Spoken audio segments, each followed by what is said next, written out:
This is the QNUT electric bike, and my first thought was simple. This thing looks like a retro mini motorbike that someone blended with a fat tire e-bike. From my experience, that motorbike feel is exactly how it rides. The throttle pull is immediate, the frame feels planted, and the whole package comes across as more transportation tool than toy. Key features that stood out to me start with the motor and battery. The 1500-watt peak rear hub motor gives quick punch from a dead stop.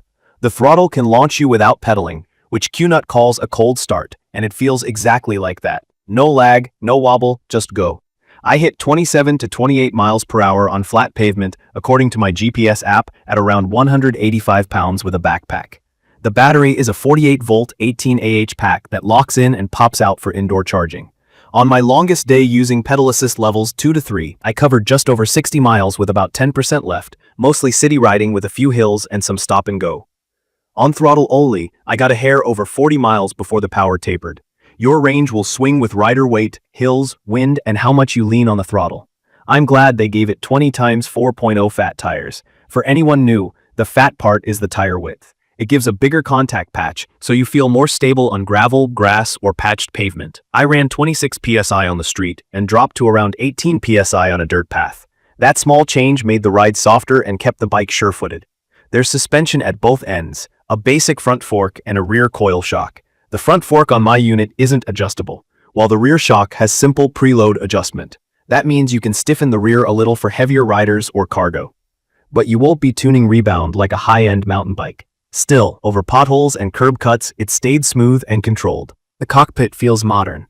The color display is large and bright, easy to read in midday sun, and shows speed, battery, assist level, and trip data. It also survived a surprise drizzle on one ride, no fogging, no glitches.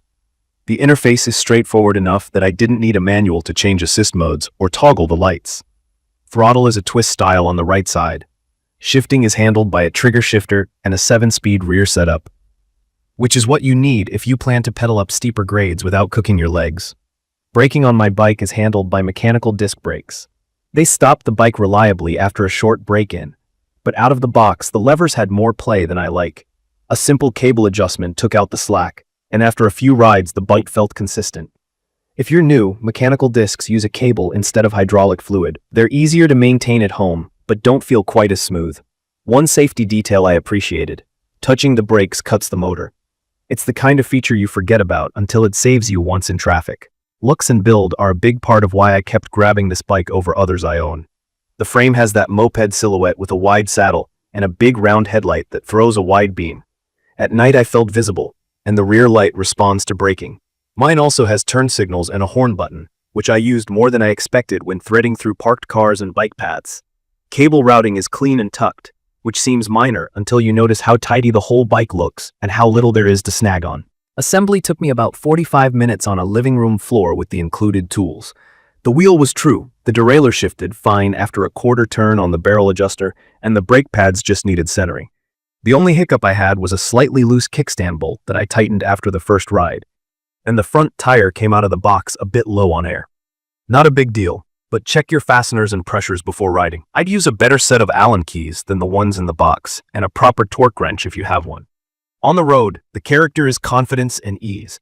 Throttle-only cruising felt natural up to 20 miles per hour, and pedaling with assist helps stretch the battery while keeping speed. The hub motor is quiet with a soft whir, and it doesn't yank the front wheel. The front end stays planted, so if you're hoping to pop wheelies, this isn't that kind of geometry. On a steep neighborhood climb, throttle alone dipped me into the low teens. Dropping the gear with pedal assist held me steady without strain. The compact wheelbase and wide tires made quick turns feel stable rather than twitchy. The bike weighs a bit, but the weight gives it a settled feel over rough patches. It's not all perfect. In my opinion, the riding position is set up more like a small moped than a tall mountain bike. I'm 5'10", and the reach is fine for me, but I can see taller riders feeling cramped over a longer ride. The saddle is cushy and wide, great for city cruising, but not something I'd pick for vigorous pedaling. Also, the front fork not being adjustable means you can't fine-tune it for your exact weight or terrain, so it's tuned for comfort rather than aggressive off-road. Another thing, I couldn't find standard mounting points for a front basket or a rear rack on my frame, which limits cargo options unless you go with strap-on solutions. From my experience, the strengths outweigh those quirks. The feel of instant throttle, The relaxed stability of the fat tires and a real, usable range make it feel like a legitimate car replacement for short trips. The removable battery is a win for apartment living. The lighting and signal package add day-to-day safety. The display is genuinely readable in sunlight, and I never struggled with the menus. The quality of the wiring and the tidy build gave me confidence, and I never chased rattles after the first shakedown ride. It's perfect for commuters who want throttle on demand in stop-and-go traffic, riders who mix city streets with park paths, and anyone who values comfort and style as much as speed. The bike looks good in person, and I kept getting questions at stoplights, which tells you the design hits a fun nerve. In my opinion, the biggest value here is that it feels like a motorbike when you want it to, but still pedals well enough to count as a bicycle when you're saving battery. I'd recommend this for first-time e-bike buyers who want something that's ready to ride without hunting for add-ons, riders who need a tough daily commuter that can handle rough roads, and folks who want a retro look with modern power. If you're above 6'1", or need to carry a lot of cargo, I'd plan on testing the fit or budgeting for creative rack solutions. If you're picky about brake feel, consider upgrading pads or cables once you settle in.